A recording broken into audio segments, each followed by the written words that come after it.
चंद महीने हुए हैं, अभी गिन के चंद महीने हुए हैं, कृष्णा अल्लावरू लाडले हुआ करते थे। हम सब ने बहुत कृष्णा अल्लावरू किया, राजेश राम किया कि बहुत डायनेमिक है, ये फैसले लेते हैं, वो करते हैं, लालू के हाथ से कांग्रेस को छुड़ा रहे हैं, ये कर रहे हैं, वो कर रहे हैं। चुनाव हारते ही वो कृष्णा अल्लावरू आज कहाँ है? किसी ने कृष्णा अल्लावरू का नाम भी सुना है? जब राज्यसभा का इतना इंपॉर्टेंट चुनाव था, कहाँ थे कृष्णा अल्लावरू, कहाँ थे प्रदेश अध्यक्ष राजेश राम? ये विधायक कह रहे हैं कि हमें कह दिया गया था कि जो दिल करे करो, यानी मोदी जी वाली बात कह दी कि जो सही समझे वो करो। जिम्मेदारी किसकी है? क्यों नहीं कृष्णा अल्लावरू और राजेश राम को हटाया जा रहा है? क्यों नहीं उनसे सवाल जवाब किए जा रहे हैं? अब आप हरियाणा में आइए, हरियाणा में क्या हुआ है सबको मालूम है, किसने खेल किया है। इस अवसर पे जो क्रॉस वोटिंग हमारे जिन विधायकों ने अपना जमीर बेचने का काम किया है, अपना ईमान बेचने का काम किया है, वही नहीं, उनकी अगली पीढ़ियों तक भी हरियाणा की जनता, उनके क्षेत्र की जनता हिसाब मांगेगी। हम उनके हलकों में जाएंगे, हम सब जाएंगे और हरियाणा की जनता उनसे हिसाब मांगेगी। और कांग्रेस पार्टी तो कड़ी से कड़ी कार्रवाई करने जा ही रही है। कौन कौन विधायकों ने अभी आज आपको पता चल जाएगा सब। कांग्रेस पार्टी कड़ी से कड़ी कार्रवाई उन विधायकों के ऊपर कांग्रेस पार्टी ने लेने का निर्णय किया ही है, लेकिन केवल पार्टी कार्रवाई नहीं करेगी, जनता भी उनका आने वाले समय में उनका हिसाब किताब लेने का कार्य करेगी। दीपेंद्र हुड्डा बिल्कुल ठीक कह रहे हैं। आज कांग्रेस में अगर कोई शाबाशी का हकदार है तो ये दीपेंद्र हुड्डा और इनके पिता भूपेंद्र हुड्डा है। हालांकि मैं भूपेंद्र हुड्डा की जो आजकल राजनीति चल रही है उससे बिल्कुल सहमत नहीं हूँ। मुझे लगता है वो ज़बरदस्ती कांग्रेस को अपने नाम पे घुमा रहे हैं, कांग्रेस पे बोझ बन गए। लेकिन राज्यसभा चुनाव में इन दोनों बाप बेटा की भूमिका की सराहना की जानी चाहिए, इनकी तारीफ होनी चाहिए, इनाम मिलना चाहिए। स्थितियाँ बिल्कुल विपरीत कर दी थी, फिर से एक बार हुड्डा कैंप को निपटाने की पूरी तैयारी कर ली गई थी, लेकिन इन दोनों ने लड़ाई लड़ी, मैदान नहीं छोड़ा और अपने उम्मीदवार को जितवा दिया। सोच सकते हैं आप, 5 क्रॉस वोटिंग, 4 शायद इनवैलिड वोट कांग्रेस के, 9 वोट खराब हो गए 37 में से। उसके बावजूद उन्होंने अपना उम्मीदवार को जिताया। जो इनवैलिड हुए या जो क्रॉस वोटिंग हुई उसमें सबसे ज़्यादा खेल कहा जा रहा है शैलजा का है। कुमारी शैलजा का खेल है सारा। और कुमारी शैलजा देखिए कितना बेशर्मी से जीतने वाले उम्मीदवार को बधाई भी दे रही हैं। मैं बहुत जी को बधाई देना चाहूँगी, हमारे एमएलएज को, और हम जीते, ये अच्छी बात हुई है। लेकिन जिस प्रकार से जितना क्लोज आ गया वो अच्छा नहीं हुआ और ऐसी चीज़ अवॉइड होनी चाहिए थी। उड़ीसा में भी जिस तरह से 3 कांग्रेस एमपी को सस्पेंड कर दिया, ये तो देखो जहां भी हुआ भाजपा ने हर तरफ कोशिश की, क्योंकि अलोकतांत्रिक हथकंडे भाजपा अपनाती है। तो ये इस चीज से चौकन्ना रहना भी पड़ता है, रहना चाहिए भी, और इसको सख्ती से लेना भी चाहिए। सबको मालूम है कि कुमारी शैलजा ने हरियाणा विधानसभा चुनाव की पूरी गेम खराब की थी। अब तो खबर ये भी आ रही है कि मीडिया को जो बाइट्स दी जा रही थी, वो जो दिल्ली में उनके पड़ोसी रहते हैं बीजेपी के एक बड़े नेता, उनके कहने पे दी जा रही थी। वो अरेंज कर रहे थे सारी चीज़ें, कब कब कुमारी शैलजा विधानसभा चुनाव के दौरान अपना दुखड़ा बयान करेंगी। कुमारी शैलजा, सही में बताऊं, लोकसभा चुनाव जीती हैं तो सिर्फ कांग्रेस के जो लिए वहाँ सहानुभूति थी उस वजह से जीती थी, वरना कुमारी शैलजा अपने दम पे मास लीडर हो ये नेक्स्ट टू इम्पॉसिबल है। अगर है इस गलतफहमी में वो, तो बहुत बड़ी गलतफहमी में। कुमारी शैलजा हो गई, रणदीप सुरजेवाला हो गए, केसी वेणुगोपाल हो गए, बीके हरिप्रसाद हो गए, और बहुत सारे नाम हैं, कितने नाम लूँ। एक फहरिस्त है पूरी, जो सिर्फ और सिर्फ चमचागिरी की वजह से मलाई चाट रहे हैं, सिर्फ चमचागिरी की वजह से मलाई चाट रहे हैं, इनके हाथ में कुछ नहीं। ये अधूरा इंसाफ क्या कांग्रेस में हो रहा है? मैं आज राहुल गांधी से सवाल पूछना चाहता हूं कि ये अधूरा इंसाफ क्यों? कल उड़ीसा में जिन कांग्रेस के विधायकों ने क्रॉस वोटिंग की, पार्टी के खिलाफ गए, उन्हें पार्टी से निष्कासित कर दिया गया। फिर हरियाणा की एक विधायक ने क्रॉस वोटिंग की तो उनके पति, जो कार्यकारी अध्यक्ष है हरियाणा कांग्रेस के, उन्होंने इस्तीफा दे दिया। ये तो थे जो खुल के सामने आए, लेकिन ऐसे लोग जो इस सब के लिए रिस्पॉन्सिबल है, उनका इलाज कौन करेगा, उनका इंसाफ कौन करेगा? ये अधूरे इंसाफ की थ्योरी कांग्रेस में क्यों? राहुल गांधी जी, मैं आपको सीधा कहना चाहता हूं कि जो अधूरा इंसाफ है, आप अपने आसपास के लोगों को बचा सकते हैं।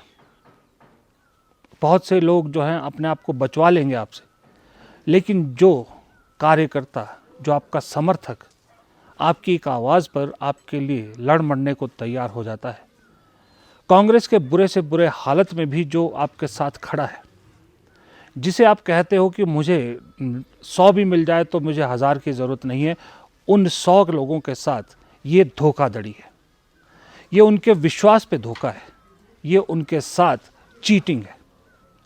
क्योंकि आप ऊपरी सतह में कार्रवाई करवा दी, उसके बाद असल बीमारी का इलाज कर ही नहीं रहे। उड़ीसा में 3 विधायकों ने जो क्रॉस वोटिंग की, ठीक है, मानता हूं, कल भी मैंने उस वीडियो में बात की थी, वो जिम्मेदार थे, उनके पे कार्रवाई भी हो गई, उन्हें पार्टी से निकाल भी दिया गया और भी कार्रवाई होगी। जाहिर सी बात, उन्हें फिलहाल तो निष्कासित किया, पार्टी से बाहर भी जाएंगे। और जो खास करके जो सोफिया फिरदौस है, उनका तो मुझे अब तक समझ में नहीं आया। लेकिन बिहार में भी आपके 3 विधायक वोटिंग के लिए नहीं पहुंचे, और हरियाणा में क्रॉस वोटिंग हुई और किसी ने अपने वोट खराब किए हुए, वो क्या उन सब के लिए भी वही जिम्मेदार है, या कहानी कुछ और भी है? आपको उदाहरण के तौर पे बिहार के एक विधायक जिसने वोटिंग में हिस्सा नहीं लिया, उनकी एक बात तो सुन लीजिए जरा। में आप देखे होंगे कि जो हमारे जो आला कमान है, हमारे जो प्रदेश अध्यक्ष है, हम लोग का गार्जियन है, इस चुनाव में उन्हें कहीं इन्वॉल्व नहीं किया गया था। और प्रदेश अध्यक्ष का बोले कि आप लोग स्वतंत्र, आप लोग को जो निर्णय लेना है आप लोग ले सकते हैं। तो हमको प्रत्याशी खड़ा किया गया था, वो प्रत्याशी हम लोग को पसंद नहीं था। उससे पहले चर्चा हो रही थी कि हिना साहब को, हम लोग देखे होंगे कि विधानसभा में भी ये मुद्दा उठाए थे, अल्पसंख्यक समुदाय से वोट लेके हम लोग विधायक बनते हैं, अल्पसंख्यक का बहुत बड़ा चेहरा है, बिहार का बहुत बड़ा चेहरा है हिना साहब, उनको प्रत्याशी बनाया जाए। उनको प्रत्याशी नहीं बनाया गया, और नॉमिनेशन से एक दिन पहले रामधारी सिंह जी का नाम आता है। तो हमने कई बार, यानी कि हमारे दल के नेता से भी बात हुई, बोले आप लोग स्वतंत्र है, जो आप लोग करेंगे हाँ हम मानने के लिए तैयार है। पार्टी के नेता राजेश राम जी ने आप लोगों को कहा कि आप लोग स्वतंत्र? हाँ, आप लोग एकदम, राजेश राम बोले कि आप लोग स्वतंत्र हैं, आप लोग को जो डिसीजन लेना है स्वयं आप लोग डिसीजन ले। कोई और वजह भी थी कि जिस वजह से आपने जो है वोट नहीं, ऐसा कोई वजह नहीं थी। हम लोग जिस के वोट से हम लोग ये विधायक बन के आते हैं, वैसे लोगों को अपेक्षित किया गया था, इसीलिए हम लोग को प्रत्याशी पसंद नहीं था, हम लोग वोट नहीं गिराए। अच्छा, आपके पार्टी के नेता राजेश राम जी कह रहे हैं कि जो लोग नहीं गए उनके ऊपर कार्रवाई भी की जाएगी। देखिए, हमारे अभिभावक है, उसका जो आदेश होगा वो हम सर्वोपरि होगा, वो मान्य होगा। अच्छा, जिस तरीके से राजेश राम जी को भी कई बैठकों में नहीं बुलाया गया राज्यसभा को लेकर के, उसको आप कैसे देखते हैं? देखिए, यही ना, हम चुनाव लड़ रहे हैं, हम गठबंधन में चुनाव लड़ रहे हैं, और हमारे दल का जो नेता है उससे कोई सम्मान और कोई तरजीह नहीं दी जाती है। तो जब हमारे दल का नेता का सम्मान नहीं है तो वह यहाँ जाके हम लोग क्यों जाए, क्यों वोट दें? जब आप देखे होंगे, आप तमाम मीडिया के साथी आप देखे होंगे कि हमारे जो नेता थे, एक बार भी उनके साथ कोई बैठक नहीं हुई थी। जब हमारे नेता दलित समाज से आते हैं, जब उनको सम्मान नहीं है, तो हम लोग को लगा कि जब हमारे नेता का सम्मान नहीं है तो हम लोग को वोट गिराना उचित नहीं है। अब जो तीसरा, शैलजा के बाद तीसरा नंबर फिर मैं वही लाऊंगा, केसी वेणुगोपाल का। पिछला पूरा 1 साल संगठन सृजन के नाम को दिया गया है। ये कैसा संगठन सृजन है जहां ऐसे डिस्ट्रिक्ट प्रेसिडेंट अपॉइंट किए जा रहे हैं जो बीजेपी के लोग हैं? उत्तर प्रदेश के एक डिस्ट्रिक्ट प्रेसिडेंट, शायद मैं भूल गया कौन से ज़िला का है, वहाँ सबको मालूम है कि वो समाजवादी पार्टी का आदमी है, वो ज़िलाध्यक्ष है, पिता उसके बीजेपी में है। और कल आपने उड़ीसा में खेल देख लिया, ज़िलाध्यक्ष बनाए गए और वो दोनों बीजेपी के निकले, बीजेपी के लिए वोट करके चले गए। ये क्या संगठन सृजन हो रहा है? संगठन सृजन के नाम पर किसका बेवकूफ़ बनाया जा रहा है? कांग्रेस के सपोर्टर्स का, आम लोगों का, या फिर राहुल गांधी और गांधी परिवार का, मल्लिकार्जुन खड़गे का बेवकूफ़ बनाया जा रहा है? लेकिन यहाँ पर उंगली दूसरे पे नहीं उठा सकते इतना सीधी। दो लोगों पे उंगली उठती है, एक केसी वेणुगोपाल संगठन महासचिव है, ये सारी जिम्मेदारी उनकी बनती है। जब आप टीम लीडर बनते हो, आपके टीम में कुछ गड़बड़ होती है तो सबसे पहले टीम लीडर पे उंगलियां उठती है। यहाँ उल्टा होता है, यहाँ टीम के निचले मेंबर पे पहले सवाल उठाए जाते हैं, उन पर एक्शन होता है।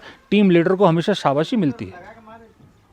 और दूसरा सवाल उठता है खुद राहुल गांधी पे, क्योंकि जिलाध्यक्षों की नियुक्ति हो, ट्रेनिंग हो, सब कुछ हो, राहुल गांधी खुद जाते हैं।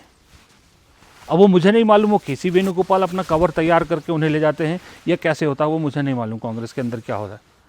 लेकिन इतना मुझे समझ में आ गया है कि केसी वेणुगोपाल, सुरजेवाला, शैलजा और जो मैंने नाम गिनाए, ये कांग्रेस को अंदर से एकदम खोखला कर रहे हैं।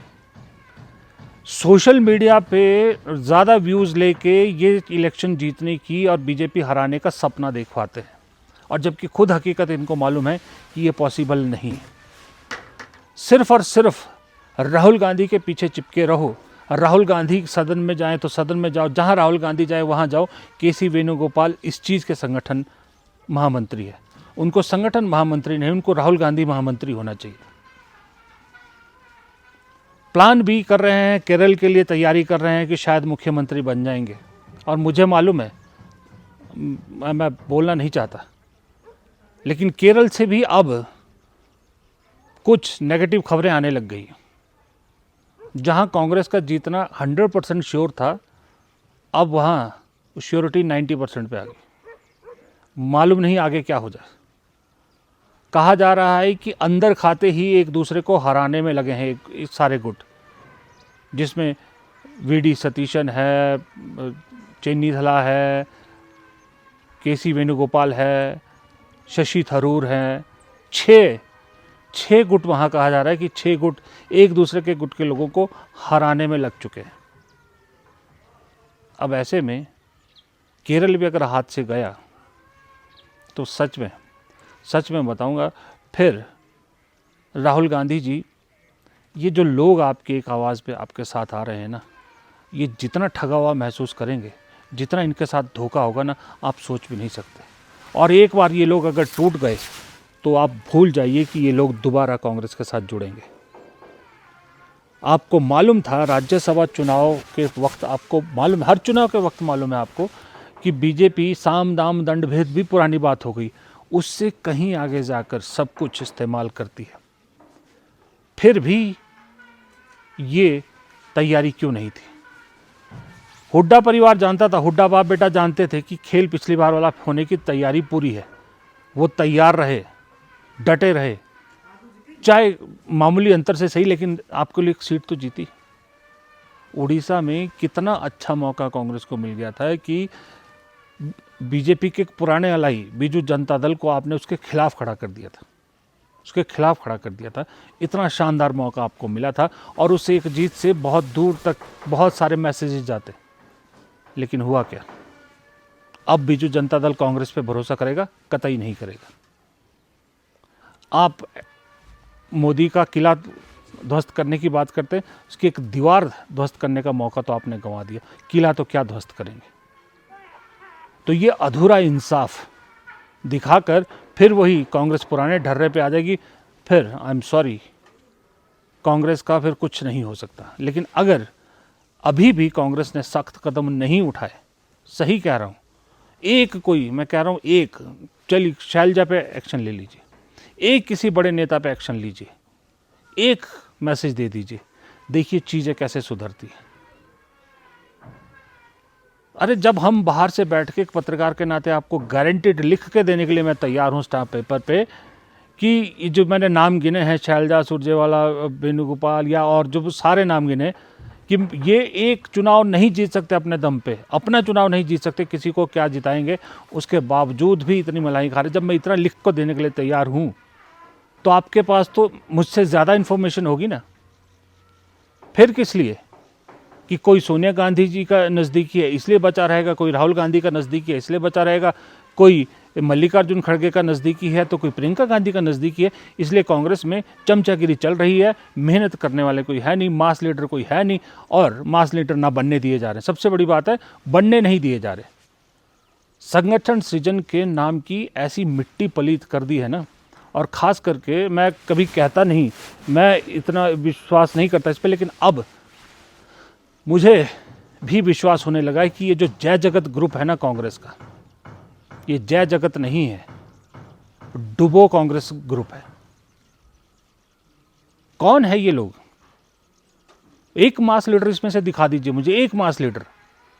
लेफ्ट की आइडियोलॉजी पे लीडरशिप तैयार की जा रही है, कैंप्स के जरिए एसी रूम में बैठ के लीडरशिप तैयार की जा रही है, कहा जा रहा है ये इसका लीडर, इसका लीडर। ऐसे होते लीडर? कृष्णा अल्लावरू इसका सबसे बड़ा एग्जाम्पल है। ये लीडरशिप वो तैयार हो रही है, हवा हवाई तो बहुत बड़ी करते हैं, शोशेबाजी बहुत करती है, हवा बहुत बड़े बना देती है, लेकिन जब रिजल्ट की बात आती है, जमीन पे आती है, तो नीलबट्टे सन्नाटा, जीरो। ये जय जगत ग्रुप पे किसी और दिन पूरा वीडियो बनाऊंगा कि किस तरह से ये कांग्रेस को खत्म कर रहा है। ये जय जगत ग्रुप लेफ्ट की आइडियोलॉजी, पूरी कांग्रेस की आइडियोलॉजी को लेफ्ट की आइडियोलॉजी में बदल दिया गया है।